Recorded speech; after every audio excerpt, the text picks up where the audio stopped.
Apo na tregon pse si më thonë ke vendos mu përfshi në këtë debatën që u diskutu shumë sa i përket protestave në Shqipëri. U diskutu edhe kjo pjesëmarrja e disa kosovarëve atje që ka shku. A mendon që realisht do të më shku edhe kosovarët me protestu në Shqipëri? Dëgjoj, unë jam përfshin gjithmonë në çështjet që janë diskutuar në Shqipëri, nuk është hera e parë. Ndoshta kësaj here ka bërë më shumë bujë mediatike, po edhe përpara gjithmonë kam pas qëndrimet e mia.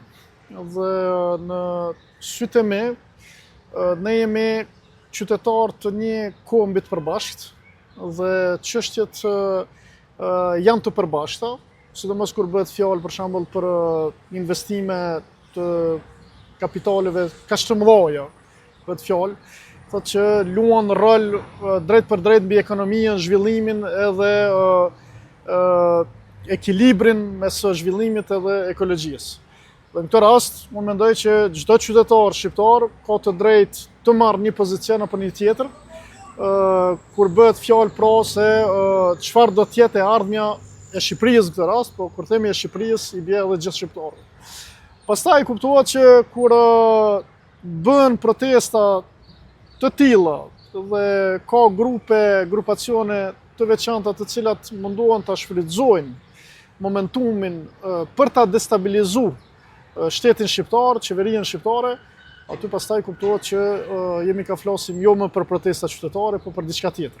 Dhe këtu kuptohet që nuk duhet të përfshihemi asnjë, aq më pak Prishtina, Shkupi, Tetova në Tiranë.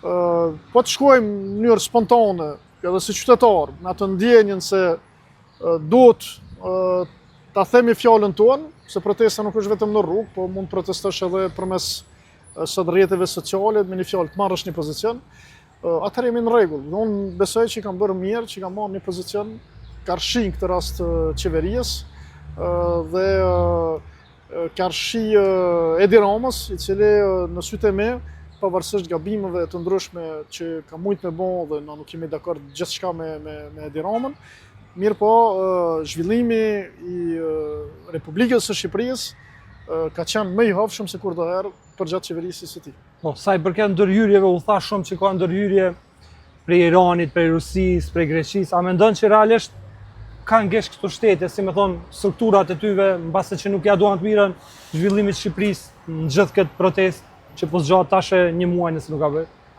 Është e pa diskutueshme që Serbia dhe Greqia janë drejt për drejt të shqetësuara nga zhvillimi ekonomik, po edhe politik i Republikës së Shqipërisë. Kjo nuk do shumë mend për ta kuptuar, sepse Tirana tani është dhe po shkon drejt të bëhet poli kryesor atraktiv në nivel të Ballkanit. Po të shikoni edhe investimet që janë bërë këto viteve të fundit, të gjitha akset, të gjitha lidhjet ekonomike janë duke u lidhë me Durrësin, do të në Ballkan. Nuk janë të rastësishme këto gjëra. Dhe nuk është të rastësishme as për kraja e SBA-ve, as për kraja e BE-s. Keni pa që BE është rregullisht prezente në Tiranë, jo vetëm në kuptimin se thuash fizik, po edhe në kuptimin simbolik. Gjitha këto na çojnë që Tirana po bëhet poli atraktiv i Ballkanit dhe po i merr rolin që kishte dikur Beogradi. Prandaj ky shqetësim i tyre është edhe i kuptueshëm, po në të njëjtën kohë edhe rezistanca jonë duhet të jetë e mirë kuptueshme nga gjithë qytetarët tonë, ta kuptojmë se me çka jemi duke u ballafaquar. Për sa i përket Tiranit, Tirani ka pas dorë ka hera në Ballkan, do të me investimet e soja. Për thënë të drejtën edhe në Kosovë ka derdhë shumë mjete financiare në vitet e kaluara dhe në Tiranë ju e dini që ka pas edhe ndërhyrje përmes teknologjive të reja duke i sabotuar. Sulme kibernetike, po. Po, sulme kibernetike dhe Irani është prezant sepse po bën një luftë kundër tani hegemonit ndërkombëtar që është sot SBA-ja dhe duke qenë një aleat i ngushtë, po dhe strategjik i SBA-s, kuptohet që Irani ka dhe do të ketë ngjeshtë në zhvillimet që ndodhin në trojet shqiptare, veçanërisht në Tiranë. Po.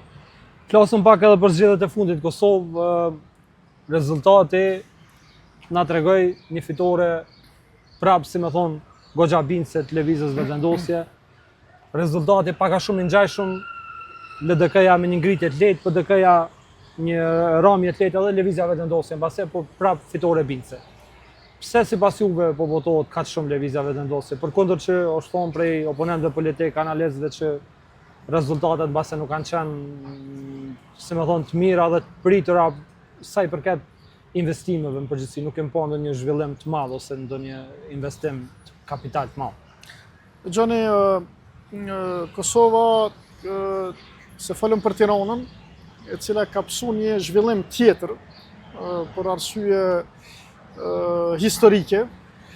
Kosova është në një zhvillim tjetër, si thua, të përvojës kolektive, do të quajë. Përvoja jonë kolektive është më e ngushtë në aspektin historik, se sa për shembull nëse marrim pjesën tjetër shqiptare që ne patëm fjalën për Shqipërinë. Nëse marrni, ne kemi parti politike për thënë të drejtën vetëm pas lufte. Ato që quajmë parti politike para lufte, nuk janë të tilla për një arsye shumë të thjeshtë, sepse partitë politike janë gjithmonë të lidhura me pushtetin. Nëse nuk ka pushtet, nuk ka parti politike. Jo, kuptoni, është drejt për drejt, koncepti i partisë politike është marrja e pushtetit, ushtrimi i pushtetit, ruajtja e pushtetit. Kështu që unë konsideroj që kemi vetëm 25 vjet që jemi në një sistem multipartjak, demokratik, dhe kjo na tregon vetvetiju pse populli ynë herë merr në një ka, herë në një tjetër. Dhe kur e merr për një periudhë, për shembull e merr në kohën e Rugovës, pastaj keni pas kohën e Hashimit dhe dikur erdhi e koha e Albinit. Nuk dalim dot për momentin prej konceptit të politikanit, le ta quajmë shpëtimtar, thuja dhe magjistar. Do të mendon akoma qytetari në Kosovë se një politikan i caktuar në një moment është shpëtimtari i këtij vendit, apo edhe është magjistari ai që bën mrekulli. Edhe Albini është në periudhën e tij të shpëtimtarit e të magjistarit, edhe të babës. Kosova ka akoma nevojë për babë, për babloka, për mbretresha, për leona, për tigra. E kam thënë edhe më përpara. Dhe ne dal nga dal po e kuptojmë, po unë mendoj se Albini do të jetë shpëtimtari i fundit në këtë koncept dhe do të vim pas tij tek politikani modern, ku qytetarit gjithmonë më shumë dhe u pa edhe në këto zgjedhjet e fundit, është gjithmonë më racional. Nuk është i magjepsur pas një figure të caktuar, po kërkon gjithmonë më tepër program, implementim një vizioni dhe kërkon llogaridhënie.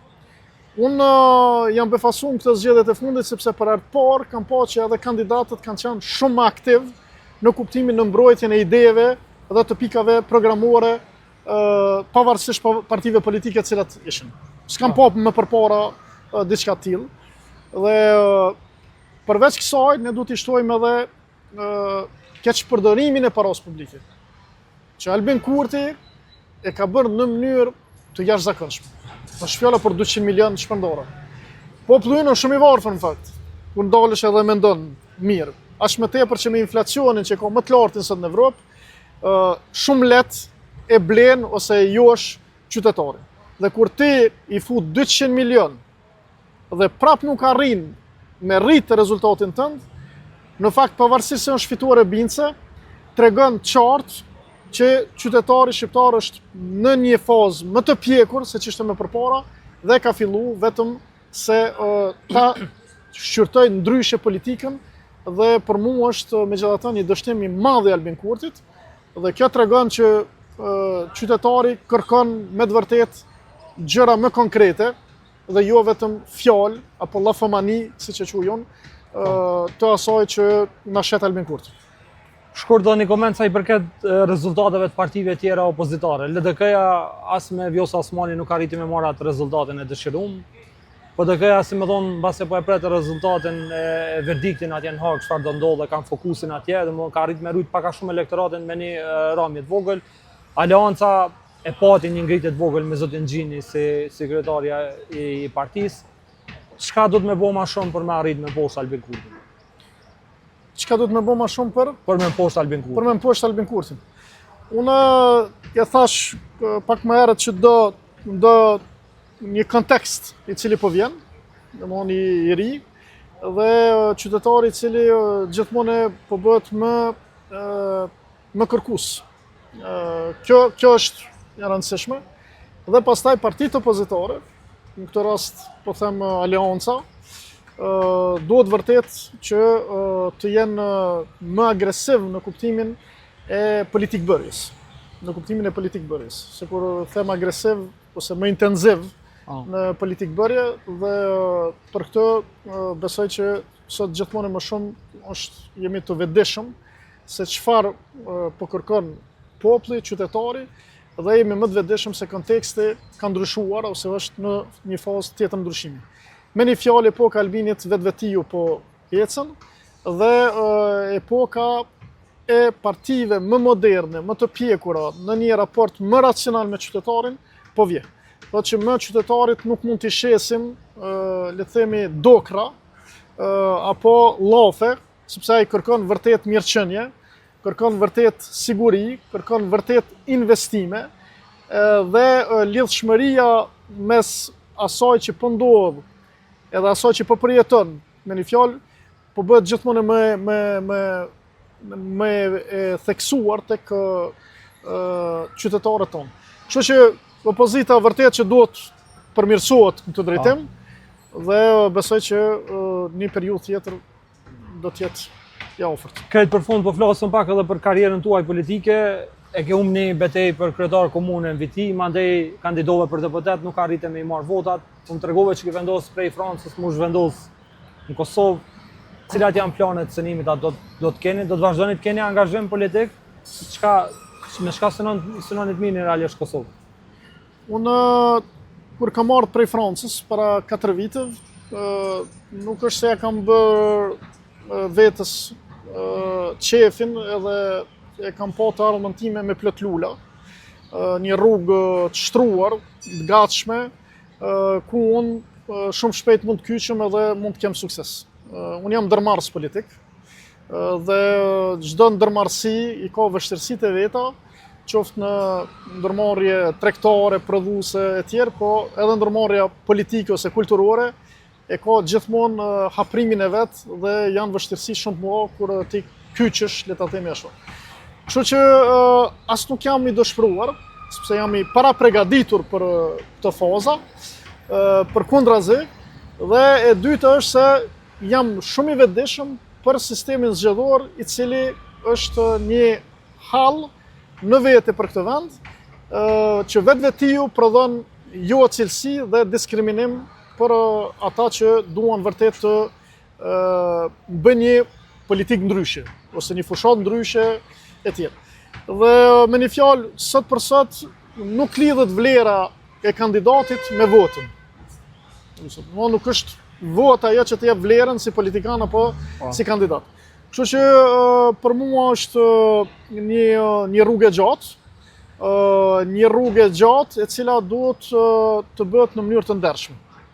Nuk jam kthy prej Francës për të qenë një politikan, le të them, i zakonshëm ose i përkohshëm, po një politikan në afatin e gjatë, i cili i ka fitoret e veta të një pasnjëshme, ndoshta të vogla dhe që do të marrë kohë, po gjithmonë në mënyrë të ndershme, të drejtë, dhe gjithmonë do të rri ai personi i cili do të thotë të vërtetën para qytetarit, dhe do t'ju adresohet gjithmonë me ata që mendon vërtet. Jo duke ju shmangur, mashtruar apo gënyer. Se kjo lidhje mes politikës edhe gënjeshtrës, politikanit edhe gënjeshtarit, që është instaluar në Kosovë, kur thash që duhet vjen një periudhë tjetër, vërtet që duhet kemi politikan të cilit nuk i themi mashtrues, sharlatan apo gënjeshtar, po i cili e ka një vizion caktuar, e shpreh atë vizion, i ka konceptet e veta, pastaj qytetari vendos nëse përkon me idetë e tyre ose me nevojat e tyre apo jo. Faleminderit shumë. Faleminderit juve. Sukses.